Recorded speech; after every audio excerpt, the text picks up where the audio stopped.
besoin de toi, maître. Heureuse est la mère qui t'a porté et allaitée. Heureux plutôt ceux qui écoutent la parole de Dieu et qui l'observent.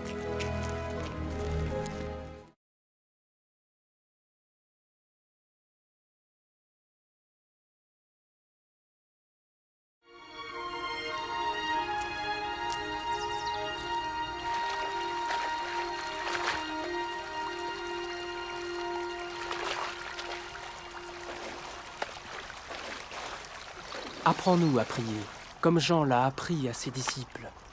Quand vous priez, dites « Notre Père qui es aux cieux, que ton nom soit sanctifié, que ton règne vienne, que ta volonté soit faite sur la terre comme au ciel. Donne-nous chaque jour notre pain quotidien. Pardonne-nous nos offenses, comme nous pardonnons aussi à ceux qui nous ont offensés. Protège-nous contre la tentation et délivre-nous du mal. »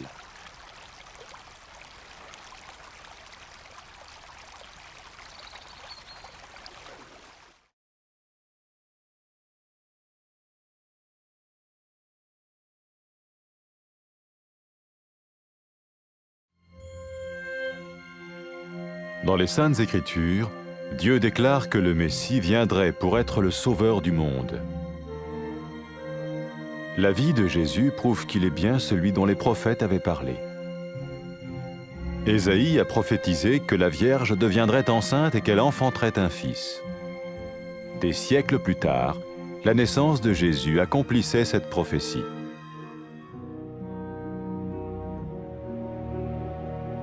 Les Saintes Écritures déclaraient que le saint à naître serait appelé le Fils de Dieu. Cela signifiait que Jésus serait le Fils de Dieu au sens spirituel et non au sens physique. Nous le voyons par sa manière de vivre. Il a guéri des malades, il a pardonné leurs péchés, les a ramenés à Dieu et leur a promis une place dans le royaume éternel de Dieu. Il s'est offert lui-même en sacrifice pour le péché à leur place. Puis il est revenu à la vie, victorieux sur la mort selon le plan de Dieu. Jésus a dit « Personne ne me prend la vie, mais je la donne de ma propre volonté. » La vie de Jésus n'a pas seulement accompli les écrits des prophètes, mais elle a aussi confirmé la vérité de la sainte parole de Dieu. Les prophètes avaient écrit « Ta parole, ô mon Dieu, est parfaite, elle dure à toujours. » Jésus lui-même a dit « Le ciel et la terre disparaîtront, tandis que mes paroles ne disparaîtront jamais. » Jésus est venu pour nous donner la vie dans toute sa plénitude. Et quand l'homme a désobéi à Dieu dans le jardin d'Éden, il a choisi sa propre voie et ses actions l'ont séparé du Créateur.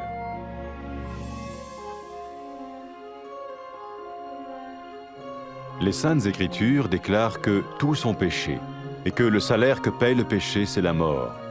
Il s'agit de la mort spirituelle, éternelle séparation d'avec Dieu. Mais tout comme Dieu a donné un bélier pour qu'il meure à la place du fils d'Abraham, ainsi il a envoyé Jésus, le Messie, mourir à notre place. Sa vie, sa mort et sa résurrection restaurent la relation entre Dieu et tous ceux qui mettent leur confiance en lui. Maintenant, non seulement Jésus pardonne les péchés de ceux qui le suivent, mais il les sauve aussi du jugement éternel de Dieu. Ils sont sûrs d'aller au paradis et de vivre avec lui pour toujours. C'est cette vie et cette liberté de la culpabilité et du pouvoir du péché que Jésus offre à chacun aujourd'hui. Cela ne veut pas dire suivre une religion, mais choisir d'avoir foi en Jésus qui dit « Je me tiens à la porte et je frappe. Si quelqu'un entend ma voix et ouvre la porte, j'entrerai chez lui. » Cela veut dire se tourner vers Dieu et croire que Jésus vient dans nos vies pardonner nos péchés et nous rendre tels qu'il veut que nous soyons. Il ne suffit pas d'approuver intellectuellement ce qu'il dit, ni de vivre une expérience émotionnelle. Nous le recevons par grâce, au moyen de la foi, par un acte de notre volonté. Lorsque quelqu'un est prêt à suivre Jésus le Messie, il peut lui parler par une simple prière. Peut-être êtes-vous prêt maintenant à ouvrir votre vie à Dieu. Si oui, vous pouvez vous joindre à la prière suivante, silencieusement. dans votre cœur. Seigneur Jésus, j'ai besoin de toi. Merci d'être mort sur la croix pour mes péchés.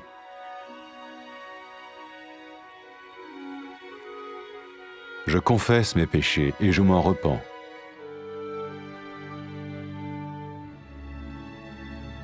Je t'ouvre la porte de ma vie et je te reçois comme mon Sauveur et Seigneur.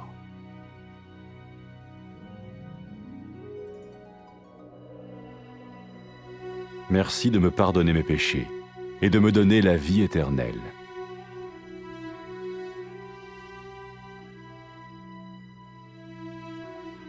Fais de moi le genre de personne que tu veux que je sois. Maintenant que je deviens l'un de ceux qui te suivent. Amen.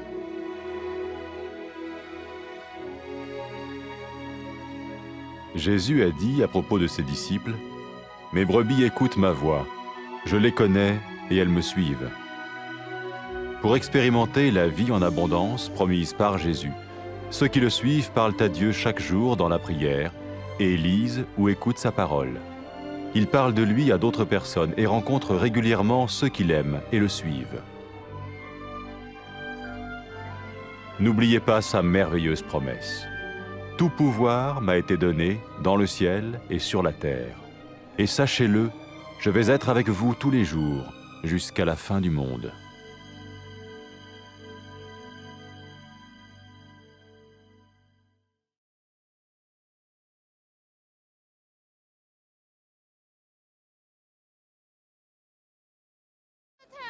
मुबारक है वो माँ जिसने आपको जन्म दिया और परवरिश की।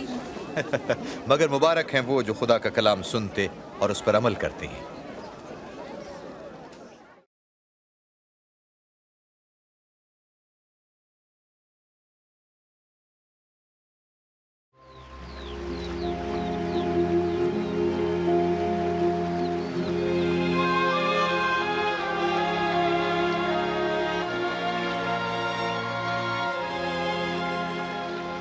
हमें दुआ करना सिखाइए जैसे यूहन्ना ने अपने शागिर्दों को सिखाई। जब दुआ करो कहो, ऐ हमारे बाप जो आसमान पर है, तेरा नाम पाक माना जाए, तेरी बादशाही आए, तेरी मर्जी जैसी आसमान पर है ज़मीन पर भी हो। हमारे रोज़ की रोटी हमें आज दे, हमारे गुनाह माफ़ कर जिस तरह हम अपने कसूरवारों को भी माफ़ करते हैं। हमें भी आजमाइश में न पड़ने दे बल्कि बुराई से बचा।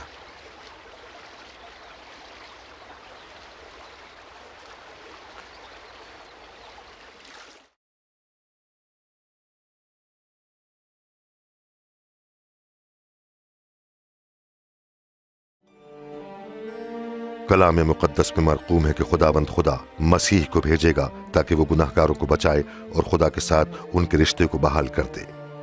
यसू मसीह की जिंदगी वाज़े तौर पर इस बात की तस्दीक करती है कि आने वाला निजात दहिंदा वही है जिसका खुदा ने वादा फरमाया था।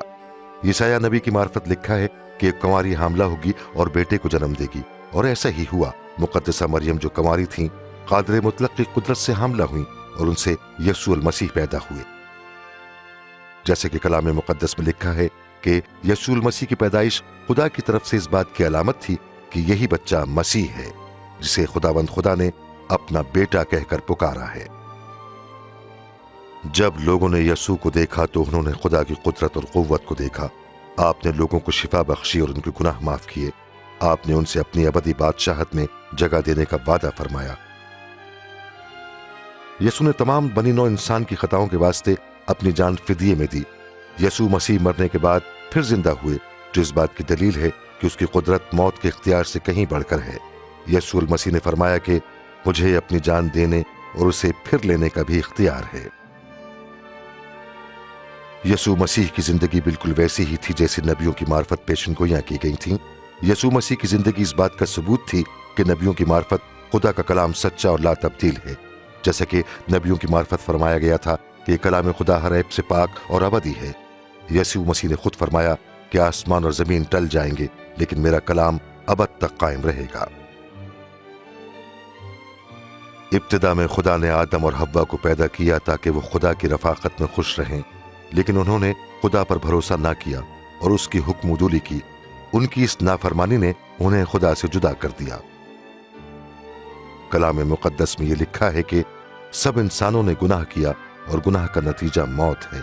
गुनाहगार लोग खुदा की हुजूरी में ठहर नहीं सकते। मगर जिस तरह खुदा ने एक मेंढा मुहैया किया कि वह अब्राहम के बेटे की जगह कुर्बान हो, उसी तरह यसूल मसीह को दुनिया में भेजा कि वो बनी आदम की खातिर कुर्बान हो। यसू मसीह की जिंदगी, मौत और जी उठने की सच्चाई पर ईमान लाने की वजह से बनी आदम का रिश्ता खुदा से बहाल हो गया। पतरस ने फरमाया कि यसू मसीह ही वो शख्सियत हैं जिनके मुतालिक अंबिया ने फरमाया है कि जो कोई यसू पर ईमान लाएगा खुदा उसके गुनाह माफ कर देगा। लिहाजा वो जो यसू पर ईमान लाते हैं जहन्नुम की सजा से बच जाएंगे और अबद तक खुदा की हुजूरी में रहेंगे। जब यसू मसीह मुर्दों में से जी उठे तो उन्होंने अपने शागिर्दों से कहा कि सारी कौमों में मेरे नाम से इस बात की मनादी की जाएगी कि खुदा उन सब के गुनाह माफ फरमाएगा जो अपने गुनाहों से तौबा करते, मेरे जी उठने पर ईमान रखते और खुदा की तरफ रुजू करते हैं। यसू ने यह भी फरमाया कि मैं खुदा का पाक रूह भेजूंगा ताकि वो मेरे लोगों के साथ रहे और उन्हें सच्चाई की राह दिखाए और उस पर चलने की कुव्वत बख्शे। जब एक गुनाहगार औरत ने अपने गुनाहों से तौबा की और यसू की पैरवी करने लगी तो यसू ने उससे कहा, तेरे गुनाह माफ हुए क्योंकि तुम मुझ पर ईमान लाई हो, इसलिए तुमने निजात पाई। यसू ने फरमाया कि जब लोग हकीकत में खुदा से मोहब्बत रखते हैं तो इस बात का बयान सबूत है कि खुदा ने उनके गुनाह माफ कर दिए हैं। यसू अल मसीह ने लोगों को दावत दी कि मेरे पीछे हो लो। जब सलीब पर लटका हुआ मुजरिम यसू पर ईमान लाया और कहा कि यसू मुझे बचा, तो यसू ने फरमाया कि तू आज ही मेरे साथ फिरदौस में होगा।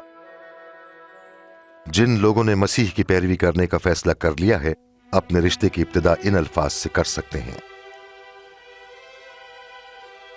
ऐ खुदावंद खुदा, कायनात के मालिक, तू पाक और अजीम है।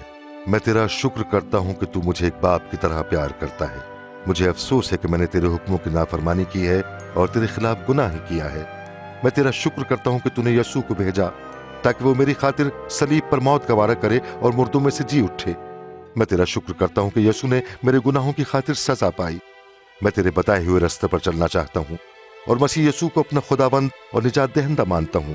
मैं तेरा शुक्र करता हूं कि तूने मेरे गुनाह माफ कर दिए और मेरे लिए फिरदौस के दरवाजे खोल दिए हैं ताकि मैं हमेशा तेरी बादशाही में तेरे साथ रहूं। ऐ खुदावंद खुदा, मैं दरख्वास्त करता हूं कि मुझे अपना रूह पाक बख्श दे जो मेरे साथ रहे और तेरी राह दिखाने में मेरी रहनुमाई फरमाए। रूह पाक मुझे कुव्वत बख्शे कि मैं पूरे दिल से तुझसे मोहब्बत रखूं और तेरी मर्जी के मुताबिक जिंदगी गुजारूं। ऐ खुदावंद खुदा, काश कि इस दुनिया में हर जगह लोग तेरी हमद व तारीफ करें। आमीन। यसू अल मसीह ने अपने लोगों के मुतालिक फरमाया कि मेरी भेड़ें मेरी आवाज सुनती हैं, मैं उन्हें जानता हूं और वो मेरी पैरवी करती हैं। यसू अल मसीह के लोग उन सब से रफाकत रखते हैं जो यसू से मोहब्बत रखते और हर रोज उससे हम कलाम होते और कलाम में मुकद्दस का मुताला करते हैं। वो उसकी पैरवी करते और उसकी मोहब्बत का दूसरों से बयान करते हैं। यसू रूहुल कुद्स के वसीले से जो उसके लोगों के दिलों में रहता है उनकी मदद और रहनुमाई फरमाता है। जब यसू अपने आसमानी तख्त की जानिब बादलों पर उठाए गए तो उनके पैरोकारों ने उनके इस कौल को ज़हन नशीन कर लिया कि आसमान और जमीन का कुल इख्तियार मुझे दिया गया है और याद रखो कि मैं दुनिया के आखिर तक तुम्हारे साथ हूं।